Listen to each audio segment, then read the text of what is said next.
Stopover Planet by Robert E. Gilbert. Performed by Paul Lawley Jones. At 2:34 a.m., Patrolman Lewis Wedby left the Zip Cab station. With arch support squeaking and nightstick swinging, Wedby walked east to the call box at the corner of Sullivan and Cherokee. The traffic signal suspended above the intersection blinked a cautionary amber. Not a car moved on the silent streets. Wedby reached for the box. Then he swore softly and stepped off the curb. "Pardon me," he said, for he believed that a policeman should be courteous at all times, even when arresting a school-zone speedster. This, however, was not a speedster. It seemed to be a huge man standing on top of a truck and cutting down the stoplight. "What's going on here?"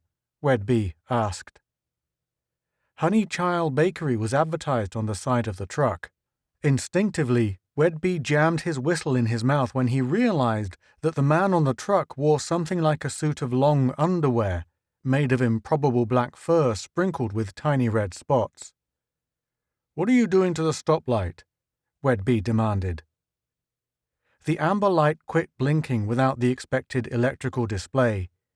Sinuous as beheaded snakes, the wires and cables supporting the traffic signal fell into the street. The unusual man pocketed his cutting tool, a long, thin tube, and lowered the stoplight to the truck. He looked at Wedby. The corner street lamp reacted upon his eyes like a flashlight thrown on a tomcat in an alley. The eyes gleamed green. Wedby's whistle arced to the end of the chain and clanked against his metal buttons. A block away on Center Street, a heavy truck roared through the business section. The bell of a switch engine tolled near the freight depot, and a small dog barked suddenly at the obscured sky. "I am promoting you to captain. You will replace Hanks, who I am demoting," the figure on the truck announced. "Chief Grindstaff?" Wedby wondered. The chief of police glared down at the patrolman. He hooked a bright metal globe to the stoplight, lifted it in one hand, and jumped, landing lightly on the pavement. "Put this in the mobile unit," he said. "The truck. I evil." "Huh?" "Sure, Chief," Wedby said. He tucked his nightstick under his arm and prepared to accept a heavy load. Tensed muscles almost felled him when the signal proved to weigh not more than 1 pound. Chief Grindstaff opened the doors in the rear of the truck, releasing a faint odor of stale bread. The truck was empty. Wedby deposited the almost weightless burden. The chief looked him in the eye. "I am promoting you to captain," he repeated. "You will replace Hanks, who I am demoting." "Thanks, Chief," Wedby exulted. "You know, Hanks didn't treat me fair that time Yes, I know all about that," the chief interposed. "Go bring the postage box and place it in the truck." "The which?" "Oh, you mean the mailbox." Wedby walked across the street to the square green box with the rounded metal top. Another of the globes had been attached to the mailbox, and the legs had been burned loose from the concrete sidewalk. Confidently, Wedby lifted the light object, carried it to the truck, and deposited it inside. "Bleachers there," said Chief Grindstaff. "What you say, Chief?" "Stands there. No, stand there." Patrolman Wedby stood by the back of the truck. Chief Grindstaff placed a device like an atomizer under Wedby's nose and released the spray. Miss Betsy Tapp awoke after not more than 1 hour of fitful sleep. The door to the garage apartment shook under the tattoo of a heavy fist. Miss Tapp's heart thudded somewhere inside her 38-inch bosom. She lay rigid in darkness, penetrated only by the glimmer of a distant streetlight. The knocking ceased. Boards creaked on the platform outside the door. A face appeared at the window, a face in complete shadow except for 2 eyes that glowed with greenish light. Miss Tapp, unaware of the disarray of her nightgown, sat upright. The alarm clock on the floor by the bed clacked in the stillness. The tap in the kitchen cubicle dripped. Timbers, contracting in the cool of early morning, popped faintly. "I need to marry you," the face said. I was wrong tonight. Forgive me." "Fred?" Miss Tapp gasped in sudden joy. "Open the portal," Fred said. Wrenching metal curlers from her permanently waved hair, Miss Tapp bounded to the door. She released the catch and threw herself at the figure on the landing. Fred purred. "I want to marry you. I was wrong tonight. Forgive me." "Oh, Fred," Miss Tapp sighed. "I knew you'd come back. You just had too much to drink. I forgive you, Fred. We'll—" "Yes, bring your rayon crepe with tall tucking." "What, Fred?" "Bring your garb, your clothing. Hurry." Miss Tapp skillfully fought a blush. "Oh, Fred, I'm sorry. I'll be dressed in a minute." Fred slowly stated, "I want to marry you. I was wrong tonight. Forgive me." He walked into the apartment and rapidly gathered and rolled together the dress and undergarments scattered on and about the chair. He stuffed the spike-heeled shoes into pockets of his black fur suit and lifted Miss Tapp in his arms. "We're eloping," Miss Tapp sighed as Fred carried her down the outside stairs. A Honey Chow bakery truck, with rear doors open, waited in the driveway.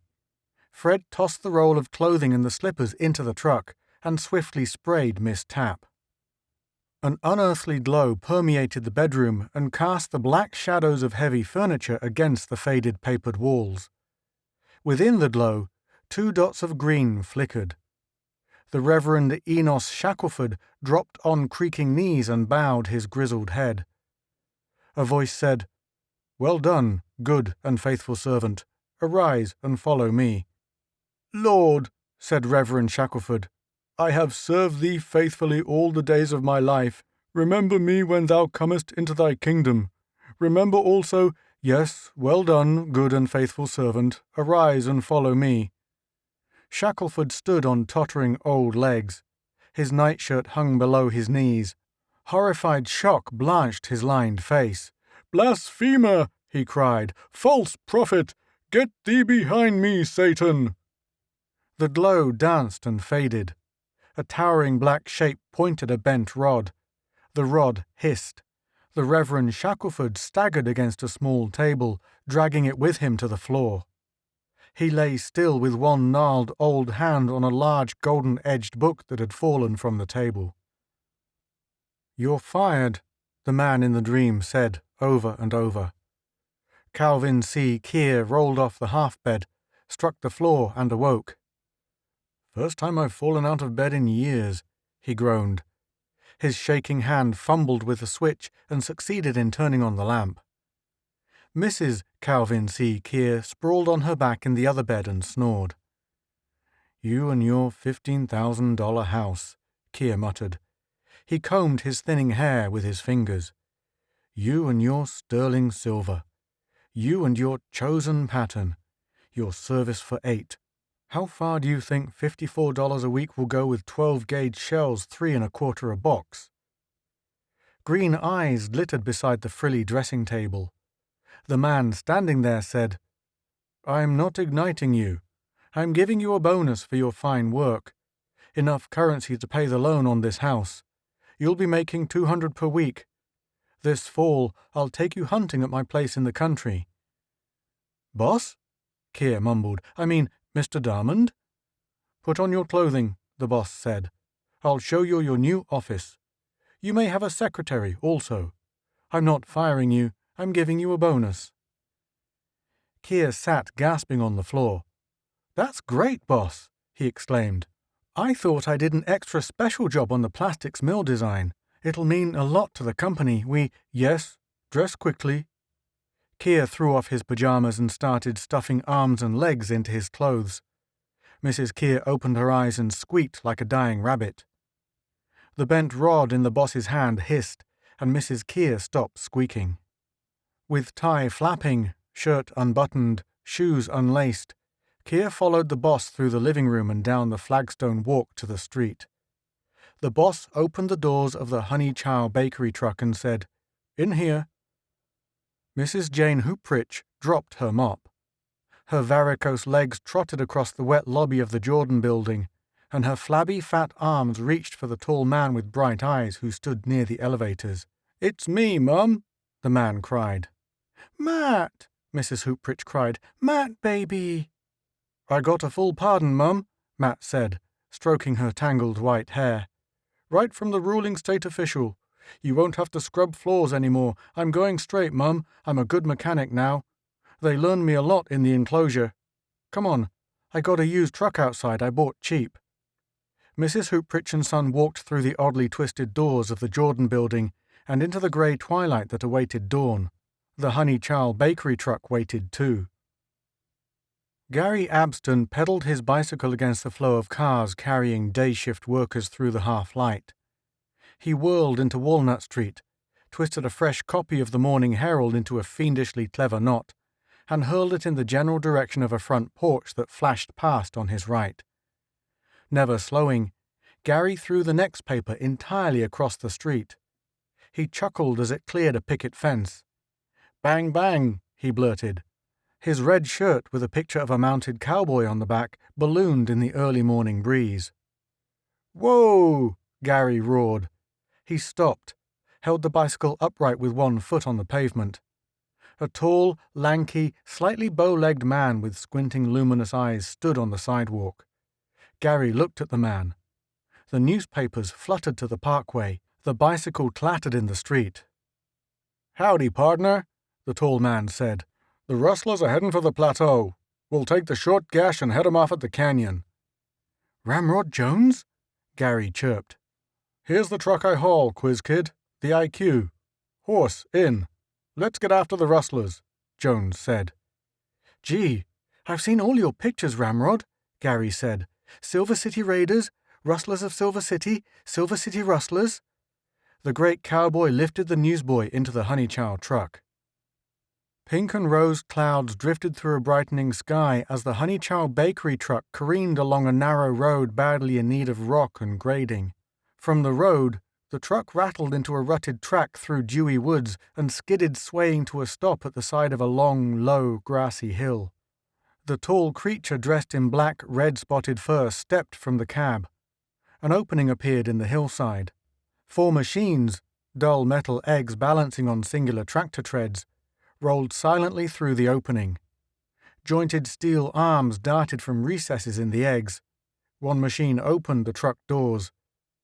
The creature walked up a ramp inside the hill and entered a shimmering metallic compartment. "Greetings, Ao. I have returned."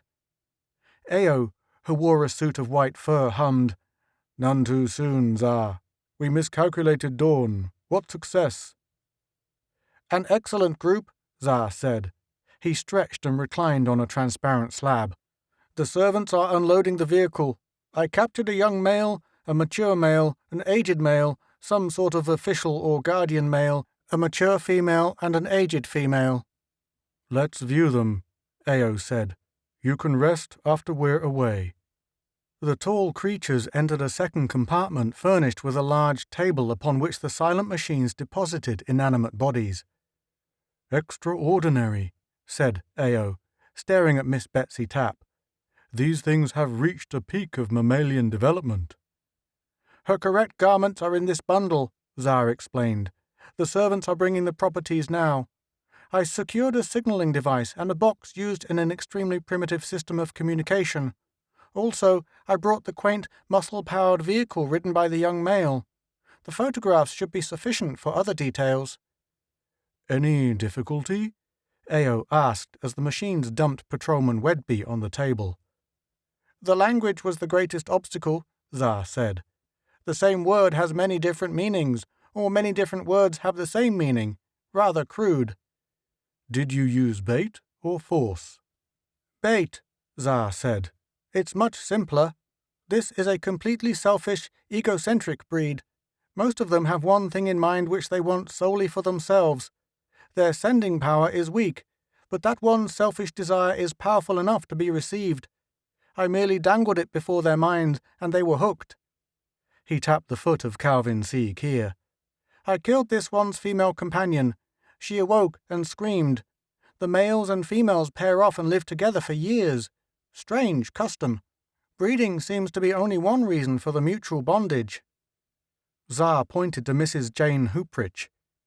"The old female may be an exception to the selfishness. I couldn't decide whether she most wanted to be relieved of cleaning floors by primitive methods, or wanted her male offspring to be released from some structure where he had been secured for reasons I couldn't determine. The machines deposited the Reverend Enos Shackelford and then lined up in a precise row.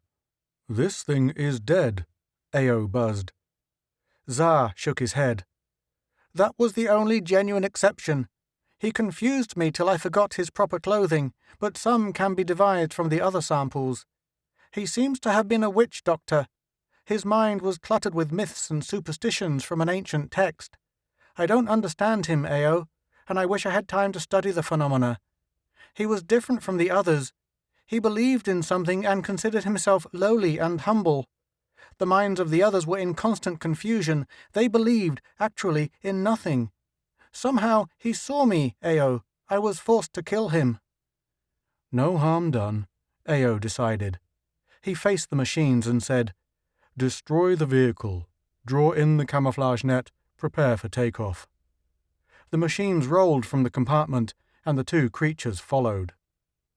"Seal it," Ao said. "I'll plasticize them when we're in space." "Fine work, Zar. I can see the plaque now. Mounted by Ao, collected by Zar. Typical street corner on planet Earth, star Sol.